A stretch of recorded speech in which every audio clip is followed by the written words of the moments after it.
Hello everyone. I'll continue the Old Masters series on Jose Raul Capablanca with a very nice game he played in 22 against Max Euwe, who was of course later to become the world champion, to take the championship from Alekhine.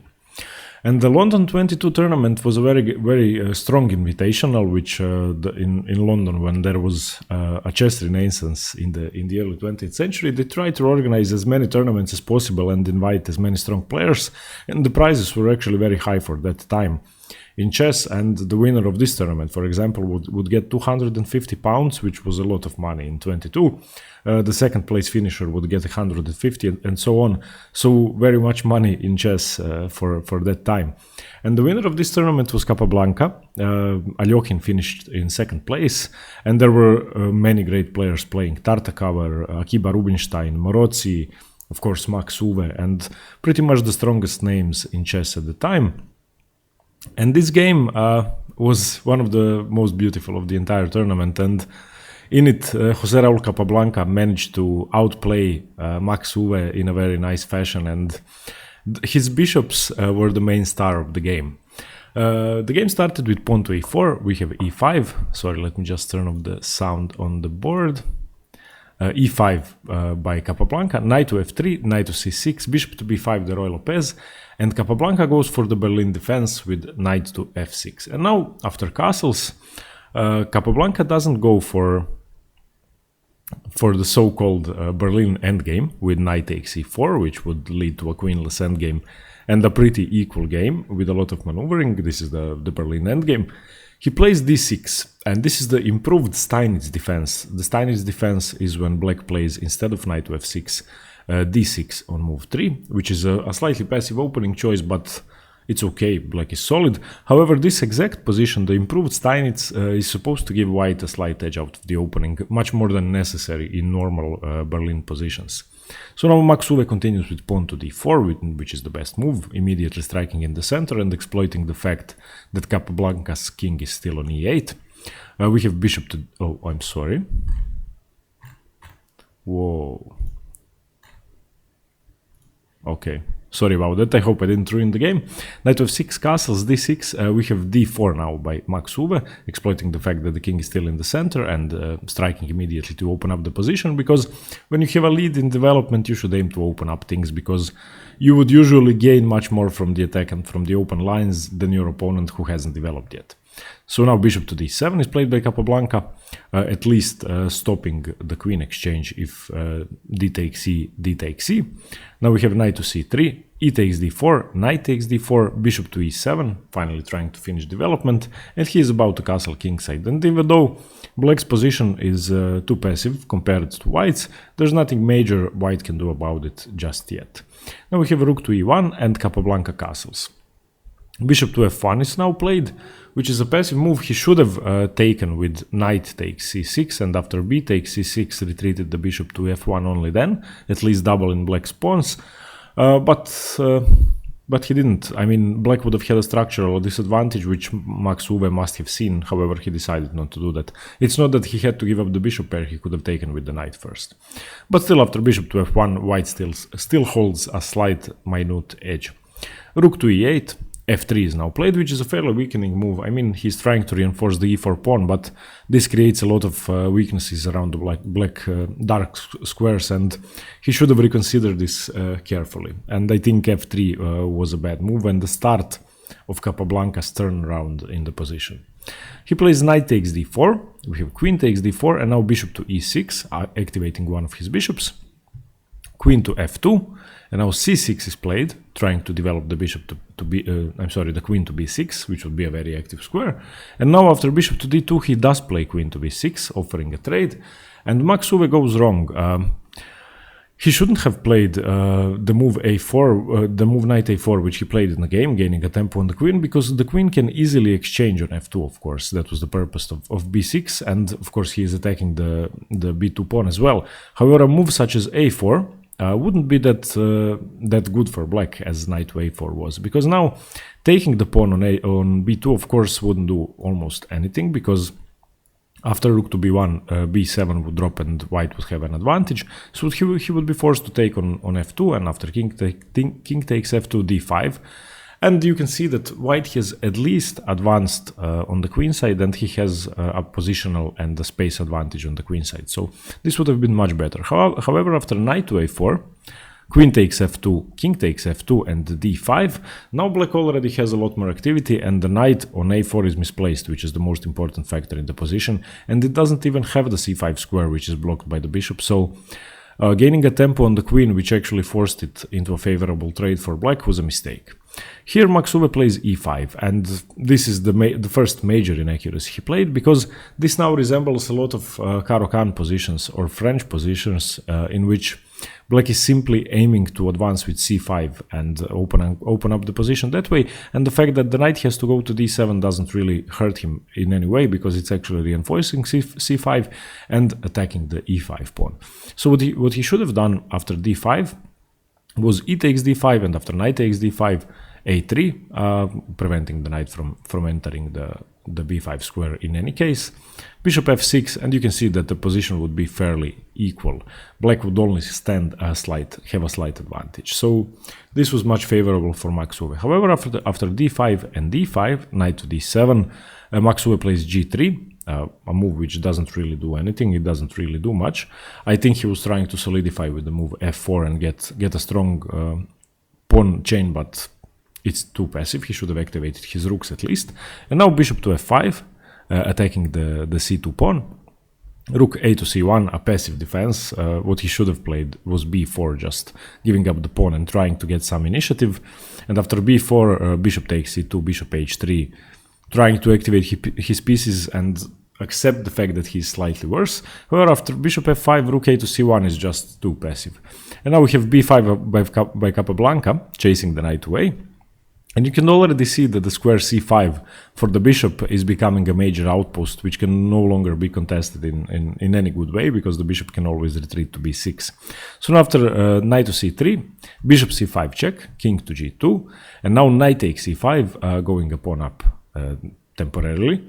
Now g4 is played, bishop to g6, king to g3, trying to get his king to some safety away from the glare of the bishop, h5, gaining space on the king side as well. And this is now how Capablanca actually played chess. And as soon as he smelled some blood, as soon as he got a feeling that he was better, he would advance on each side of the board and in the center as well, and gain an advantage in every area. And this is the way Anatoly Karpov used to play chess as well. He would get an advantage on one flank or in the center, and then he would simply stop his actions on that area of the board and try to get an initiative on the other side as well. And this is a perfect example of that.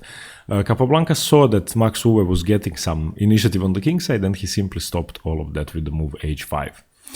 Now we have bishop to f4, double attacking the knight, f6, simply defending, bishop e5, f takes e5, which was a pretty horrible decision by Max Euwe to take this with the bishop, because now f takes e5 gives Capablanca an even stronger pawn center, and these pawns are now the soul of the position, and they are going to determine the outcome of the game, and that's already clearly visible. Now bishop to d3 is played, challenging the g6 bishop, bishop to f7. And this is now, okay, he conceded a better diagonal, but only temporarily. And you can see that should the bishop come to the square d5, then he will be much better placed.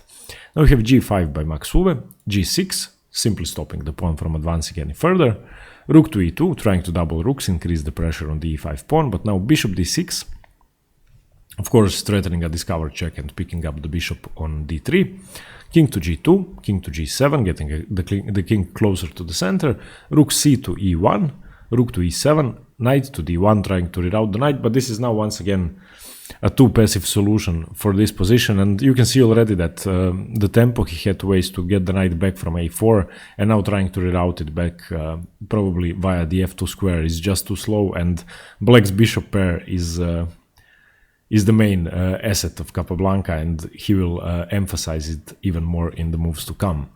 Now rook to f8 is played, trying to put pressure on the f3 pawn, knight to f2, bishop to e8, and now b3 is played.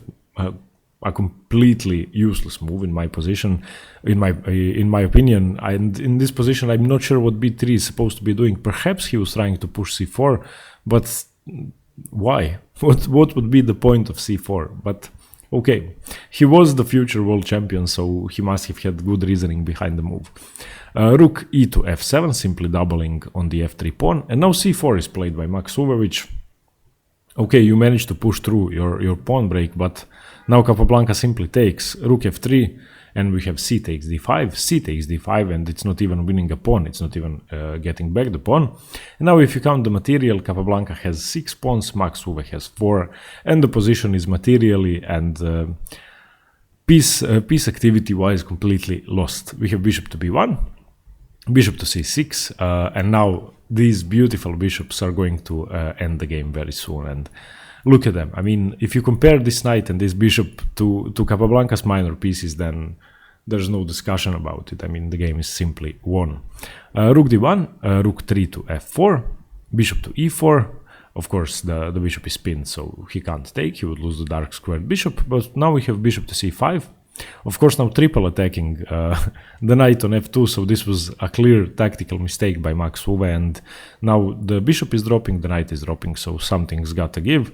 We have d takes e4 in this, knight to d3, attacking the rook, attacking the bishop, d takes e4, and this is where Max Euwe actually resigned. And even though the position might seem holdable, and even though tactically it might seem justified that he went for this idea of knight to d3, I will show you all the variations. First of all, the best move in this position would have been, okay, for now white is a piece down and 2 pawns down, so the best move would have been not taking the bishop, but taking on e5. If he takes on e5, then bishop to e8 would be played, simply saving the bishop, and after knight to d7, double attacking the bishop and the rook on f8, rook to g4 check, king to h1, rook to f2. Now of course the bishop can't be captured because the rook is dropping, and after rook f2, bishop f2, you can see that black is simply materially winning a pawn and the bishop, so this doesn't work. So after d takes e4, knight takes e5 was the best option. Taking the rook on f4 was second best. So knight takes f4, e takes f4, and now it's 2 bishops and 2 pawns for the rook, so completely winning as well. King to f1, f3, you can see that this position can't be held anymore, and this is completely busted. And the most obvious move after d takes e4 to simply take the bishop, regain the piece, is a mate in a couple of moves. So after knight takes e5, the best move, the fastest checkmate would be rook to g4 check, and the king has only one square, king h1, and now the killer bishop comes into play with e3 check, opening up the bishop towards the king, and the king has nowhere to hide. The best move would be knight e4, bishop takes, rook to g2, bishop takes, and now the king has to go to g1, and any discovery by the bishop along this diagonal is a checkmate, except of course on h1. So let's say bishop to e4 checkmate, and this would be it. And in this position after d takes e4, Max Euwe realized that and he actually resigned. And I think this game is a very nice example of how Capablanca was building up his advantages, which wasn't a feature of many players of that era. And actually, even though it wasn't the romantic era of chess, the 19th century chess, players still didn't have such an understanding of attacking chess, and they were much more impatient than Capablanca was in this game, and players would usually build up a quick attack or play positionally, but this game was a very nice example of how understanding what your pieces can do can lead to devastating results for your opponent. And Capablanca's bishop pair was so strong in this game, and it actually killed Max Euwe in a very nice fashion. And I was very happy to look at this game. I think it's beautiful, and I think the bishop pair was used to its fullest extent by Jose Raul Capablanca. Okay, everybody, I'm going to continue the series on Capablanca with some more games from 22 and 23, and we will slowly build up to his World Championship game against Alekhine. And I hope you like this one, and stay tuned for more chess. Thanks very much. Bye.